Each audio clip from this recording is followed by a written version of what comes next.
Assalamualaikum warahmatullahi wabarakatuh. Pada video kali ini, kita akan membahas mengenai PPh pasal 24. Bersama saya Astrid Faradisti, semoga bermanfaat. Ikatlah ilmu dengan tulisan, sehingga teman-teman jangan lupa siapkan pena dan juga kertas untuk mencatat sesuatu yang mungkin dianggap penting. Pajak penghasilan pasal 24 merupakan pajak yang dibayar atau terutang di luar negeri atas penghasilan dari luar yang diterima atau diperoleh wajib pajak dalam negeri. PPh pasal 24 ini boleh dikreditkan terhadap total pajak penghasilan terutang dalam 1 tahun pajak. Pada dasarnya, wajib pajak dalam negeri terutang pajak atas seluruh penghasilan, baik penghasilan yang diterima atau diperoleh di dalam negeri maupun di luar negeri. Untuk meringankan beban pajak ganda yang terjadi karena pengenaan pajak atas penghasilan diterima atau diperoleh di luar negeri, besarnya pajak atas penghasilan WP dalam negeri yang terutang atau dibayar di luar negeri dapat dikreditkan terhadap total pajak terutang atas seluruh penghasilan wajib pajak dalam negeri. Pajak yang terutang atau dibayar di luar negeri akan dapat dikreditkan, tetapi dengan syarat WP menyampaikan surat permohonan kepada DJP dengan melampirkan yang pertama, laporan keuangan terutang penghasilan yang berasal dari luar negeri. Kedua, fotokopi surat pemberitahuan pajak yang disampaikan di luar negeri. Dan yang terakhir, dokumen pembayaran pajak di luar negeri. Permohonan kredit pajak luar negeri tersebut harus disampaikan bersamaan dengan penyampaian SPT tahunan PPh. Atau dapat juga diperpanjang oleh DJP berdasarkan permohonan atau karena alasan-alasan di luar kemampuan atau kekuasaan WP.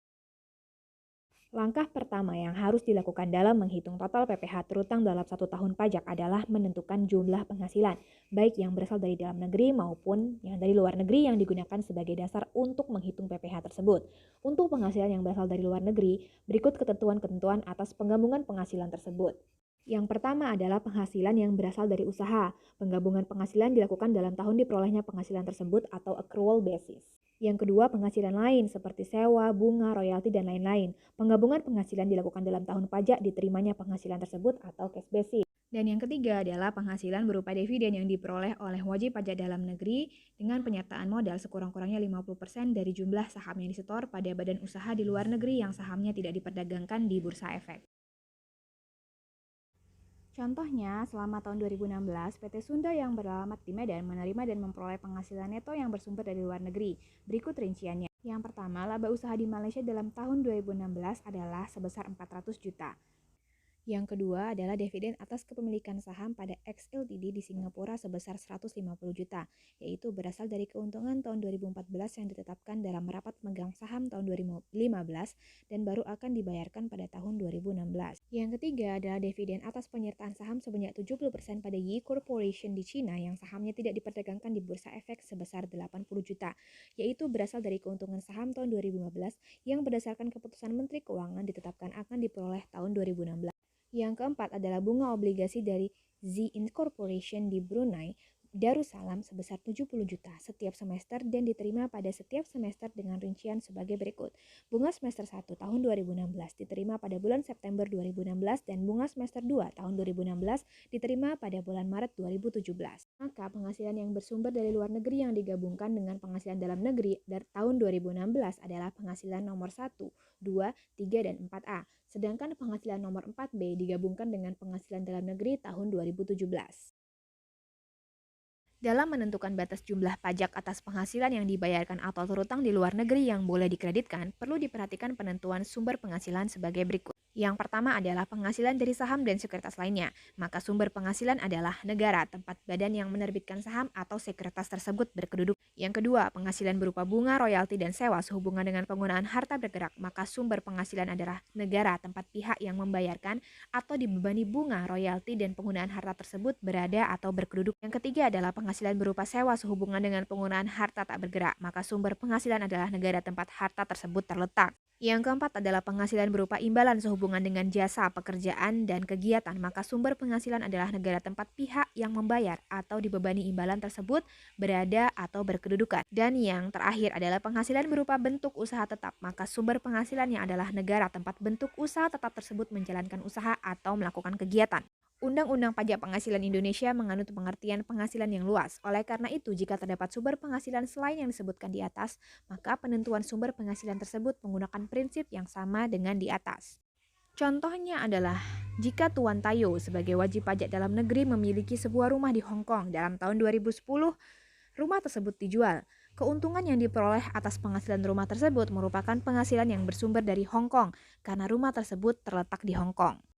Selanjutnya kita akan melihat besarnya kredit pajak yang diperbolehkan.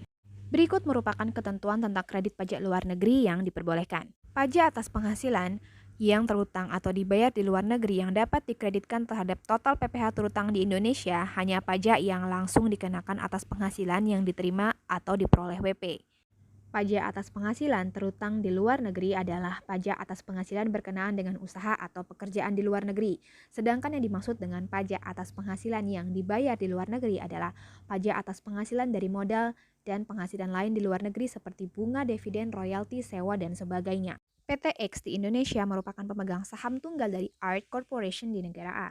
Pada tahun 2016, ART Corporation memperoleh keuntungan sebesar 130 US dollar. Pajak penghasilan yang berlaku di negara A adalah 45% dan pajak dividennya adalah sebesar 35%. Berikut adalah perhitungan pajak atas dividen tersebut. Pajak penghasilan yang dapat dikreditkan terhadap seluruh pajak penghasilan yang terutang atas PTX adalah pajak yang langsung dikenakan atas penghasilan yang diterima atau diperoleh di luar negeri. Dalam contoh ini, yaitu jumlahnya sebesar 25.025 US dollar.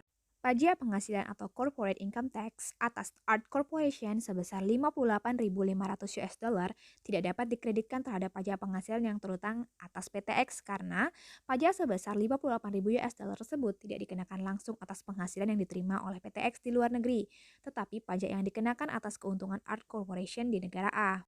Yang kedua adalah besarnya kredit pajak yang diperbolehkan adalah setinggi-tingginya sama dengan jumlah pajak yang dibayar atau terutang di luar negeri, tetapi tidak boleh melebihi jumlah yang dihitung menurut perbandingan antara penghasilan dari luar negeri dan penghasilan kena pajak, atau setinggi-tingginya sama dengan pajak yang terutang atas PKP jika PKP lebih kecil dari penghasilan luar negeri, menurut metode pengkreditan pajak terbatas atau Ordinary Credit Method. Ringkasnya, besarnya kredit pajak luar negeri yang diperbolehkan atau PPh pasal 24 adalah nilai terendah di antara tiga perhitungan ini.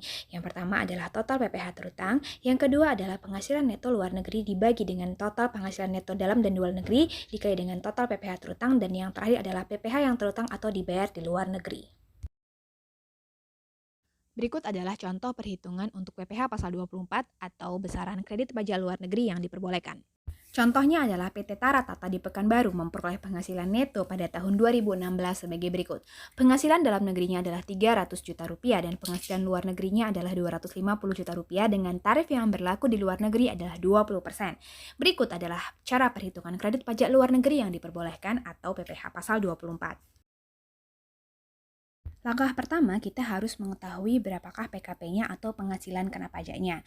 Nah, penghasilan kena pajak untuk PPh badan adalah penghasilan neto. Maka kita akan tambahkan seluruh penghasilan yang ada di dalam negeri maupun di luar negeri. Penghasilan dalam negeri ditambah dengan penghasilan luar negeri adalah sebesar 550 juta, sehingga PKP-nya adalah sebesar 550 juta rupiah.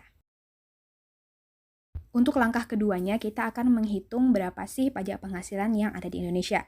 Yaitu kita gunakan tarif pasal 17 untuk PPh badan, yaitu di tahun 2016 adalah 25%. Maka untuk menghitung PPh-nya, kita kalikan 25% dengan PKP atau jumlah penghasilan neto, yaitu 550 juta. Sehingga didapat PPh-nya adalah sebesar 137.500.000 rupiah. Langkah yang ketiga adalah menghitung berapa sih maksimum PPh yang boleh dikreditkan dengan cara membagi penghasilan luar negeri dengan total penghasilan, kemudian kita kalikan dengan PPh terutang, yaitu 250 juta dibagi 550 juta dikali 137.500.000 rupiah, sehingga yang boleh dikreditkan maksimal adalah 62.500.000 rupiah. Dan langkah yang terakhir atau yang keempat, kita akan menghitung berapa sih PPh yang dipotong atau dibayar di luar negeri, yaitu kita kalikan tarif pajak yang di luar negeri dikalikan dengan penghasilan di luar negeri, yaitu 20% dikali 250 juta, sehingga PPh yang dibayar di luar negeri adalah 50 juta rupiah. Nah, sehingga kita dapat ketahui bahwa kredit pajak luar negeri yang diperbolehkan atau PPh pasal 24-nya adalah sebesar 50 juta rupiah atau sebesar dengan PPh yang terutang atau dibayar di luar negeri.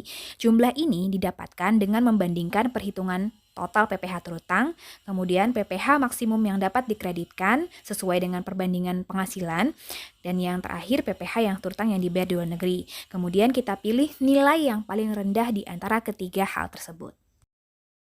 Sekian dulu video kali ini, sampai bertemu di video selanjutnya. Terima kasih, semoga bermanfaat. Wassalamualaikum warahmatullahi wabarakatuh.